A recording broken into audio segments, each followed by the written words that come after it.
నేను సరదాకే family pack biryani తింటా, అటువంటిది మన భీమవరంలో 100 రూపాయలకే అన్లిమిటెడ్ బిర్యానీ ఇస్తున్నారని తెలుసుకుని ఫుల్ గా న్యాయం చేసేద్దామని వెళ్ళిపోయా. ఎన్నిసార్లు వచ్చినా పెడతారని అడిగితే ఎన్నిసార్లు వచ్చినా పెడతామని చెప్పేశారు. ఇంకా లేట్ చేయకుండా 100 రూపాయలకి ఒక ప్లేట్ ఫ్రై పీస్ బిర్యానీ అయితే తీసుకున్నా. ఇందులో బగారా రైస్ తో పాటు 4 to 5 చికెన్ పీసెస్ అయితే వచ్చాయి. రైస్ అన్లిమిటెడ్ గానీ పీసెస్ అన్లిమిటెడ్ కాదు కదా అని పీసెస్ తక్కువ తింటూ అలా సరదాగా ప్లెయిన్ రైస్ అయితే తినేసా. టేస్ట్ బాగుంది కదా అని రెండోసారి పెట్టించుకోవడానికి వెళ్ళిపోయా. పీసెస్ ఎక్కడ అయిపోతాయని మళ్ళీ రెండోసారి కూడా ఓన్లీ ఒక పీసే పెట్టుకుని ఆ రైస్ అంతా కంప్లీట్ అయిపోయాక మళ్ళీ ఇంకోసారి రీఫిల్లింగ్ కోసం థర్డ్ టైం పెట్టించుకుని వచ్చేసా. నిజంగా 100 రూపాయలకి అన్లిమిటెడ్ అంటే టేస్ట్ యావరేజ్ గా ఉంటదేమో అనుకున్నా, కానీ ఇదైతే ప్లెయిన్ రైస్ కూడా తినేచ్చు, అంత బాగుంది. అలా తింటూ పక్కన నాకు మంచిగా గోంగూర అయితే కనిపించింది. సరే ఇది కూడా టేస్ట్ చేద్దామని కొంచెం వేసుకుని టేస్ట్ చేయగానే టేస్ట్ చాలా బాగా నచ్చేసింది. అందుకే ఈసారి ఇంకో ప్లేట్ పెట్టించుకుని ఈసారి ఫుల్ గా గోంగూర వేసుకుని తిందామని ఫిక్స్ అయ్యా. ఆ బగారా రైస్ లోకి గోంగూర కలపగానే నిజంగా మంచి ఫ్లేవర్ వచ్చిందండి. నిజంగా 100 రూపాయలకి 4 to 5 చికెన్ పీసెస్ వేసి బాస్మతి రైస్ ని అన్లిమిటెడ్ గా ఇస్తున్నారంటే ఖచ్చితంగా వర్తే కదా. అలా ఒక 2 టైమ్స్ గోంగూరతో ట్రై చేశాక నెక్స్ట్ రైతా కనిపిస్తే ఈసారి కొంచెం రైతాతో తిన్నా. అంతా బానే ఉంది కానీ బయట ఉన్న వేడికి స్వెట్ అయితే పట్టేస్తుంది. అందుకే అలా స్లోగా 2 టైమ్స్ కంప్లీట్ చేశాక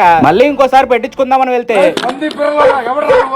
అని అంటారేమో అనుకున్నా, కానీ బ్రో మాత్రం ఎన్నిసార్లు అయినా పెడుతున్నారు. అలా ఒక 7 టైమ్స్ తిన్నాక టేస్ట్ బాగుందని ఇంకో 2-3 టైమ్స్ తినాలనిపించిన ఇంకా వేడికి ఉండలేక అక్కడతో ఆపేసా. మరి 100 రూపీస్ కి న్యాయం చేసినట్టో లేదో కింద కామెంట్ చేసేయండి. దీని అడ్రస్ వచ్చేసి మన భీమవరం ఓవర్ బ్రిడ్జ్ డౌన్ లో రాయల్ ఓక్ షోరూమ్ కన్నా ముందే అన్లిమిటెడ్ బిర్యానీ అని ఉంటే చూసేయండి.